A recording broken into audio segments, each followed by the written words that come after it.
Dr. William Samoei Ruto, my party leader, Baba Raila Amolo Odinga, the Deputy President of the Republic of Kenya, Honorable Kithure Kindiki, my colleagues, Amjambo, good morning. I find myself in a very unfamiliar territory today of addressing, I am used to addressing ODM PG, but now I can see faces here that we only meet on the floor of the house and we discuss things depending on where I see things from.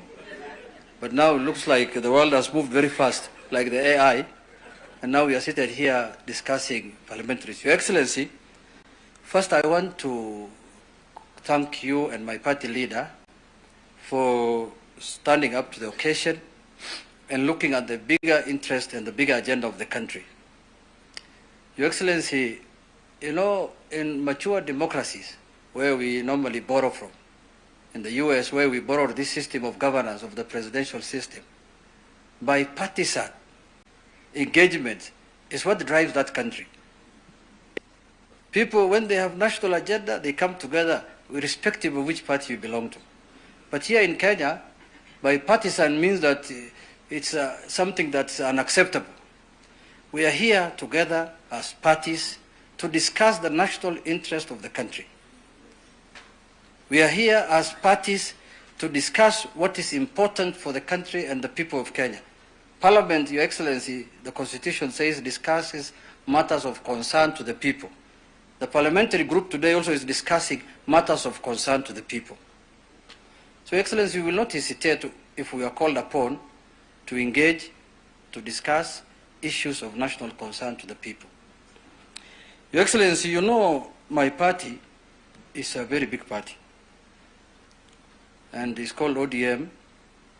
You remember you formed it with my party leader, and you left us, but now we are seated together after some time. Your Excellency, parties are very important institutions in our country. You know, communities can come together, people can come together, but what will drive the political agenda of the country are political parties. So in my view, we must have robust, strong parties in our country, because, Your Excellency, you can see even within ODM today, if you look at them, there are big communities in ODM from different parts of the country. But I'm their leader, irrespective of people saying my community is not big, even though the numbers have never been taken seriously. But also where I represent, combined where I came from, when you put them together, then we became the leader of the minority. So those are how parties can work in our country, Your Excellency. So we want a strong UDA party. We want an ODM strong party so that they can help in governing the country in the correct manner that we all desire.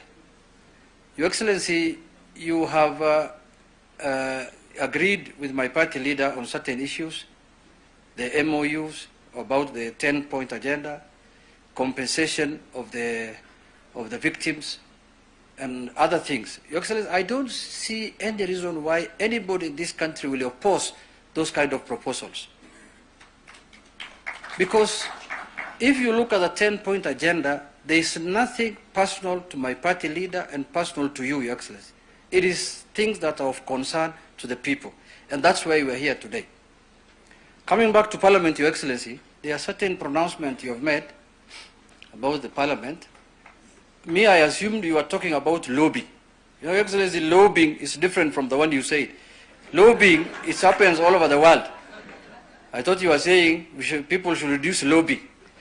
But you know, the people who are lobbying are from outside Parliament. They are not inside. They come here, they hover around the corridors of Parliament. It's an internationally accepted standard of parliamentary work, Your Excellency. Lobbying. This other one you have talked about is alien to us. I have never seen that one in my I have never seen. Then there are other contentious issues that has been pronounced also by my party leader, that I don't know what to do about them, because you know, Your Excellency, in ODM, what my party leader says is law. So I'm really struggling. You know, it's like the Vatican. When the Pope has announced something in the Vatican, you just have to summon the members and tell them, this is what the Pope has said, and this is the summon for today. I'm really struggling. Maybe under the broad base, we shall find a way to discuss those issues. With those few remarks, thank you, Mr. Your Excellency. We'll come back to you.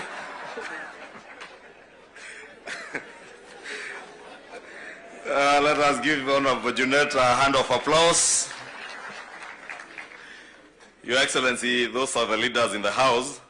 Allow me, honorable members and Your Excellencies, to also kindly recognize the presence, not just of the parties that were mentioned. Jubilee, we have the party leader Jubilee, Honorable Sabina, in the House. She's somewhere. Yeah, she's there. We have Honorable Roba, Senator Roba, the leader of UDM. We have the SG of Ford Kenya with us here today. There, Honorable Chikati. We have the deputy leaders in ODM, the Honorable Soti, Senator Soti. I am told Governor Simbarati is here. Oh, there he is. Those are the deputy party leaders in ODM. You will forgive me if there's anybody else I have not been able to recognize. Oh, Honorable Chieng, MDDG, party leader. Nopeu, party leader, the Honorable Mpuru Aburi. And we also have Honorable Fabian. And we have independent members of parliament who are here with us. Yes, and CCM. Thank you. I don't want to mention all the Kenya Kwanza affiliate parties. Yes, and TSP party leader, Honorable Kinjuri, is here. But I know I was seeing Susan. Thank you, honorable members. Yes, Susan, Honorable Susan Ngugi is a deputy party leader, TSP. As I mentioned, we have DAPK members who are here. I can see Honorable Kakai Bisau, Honorable Dick Maungu, Honorable Buire of Waipa is also here, and all this, Your Excellencies, are working with us. Your Excellencies, yes, and Honorable Kosing is also there, party leader, KUP, KUP, not the other KUP. Your Excellency the President, Your Excellency the Prime Minister, Your Excellency Deputy President, and honorable members, let me just make very brief remarks. I don't know if I'll earn myself a second term, Your Excellency, like Aaron and Honorable Junet have. But Your Excellency, let me first begin by thanking you two as our party leaders and in the two coalitions. First, for fostering the unity that you have fostered, not just among us as members of the parliamentary groups in the different coalitions, but also in fostering our national unity around the country.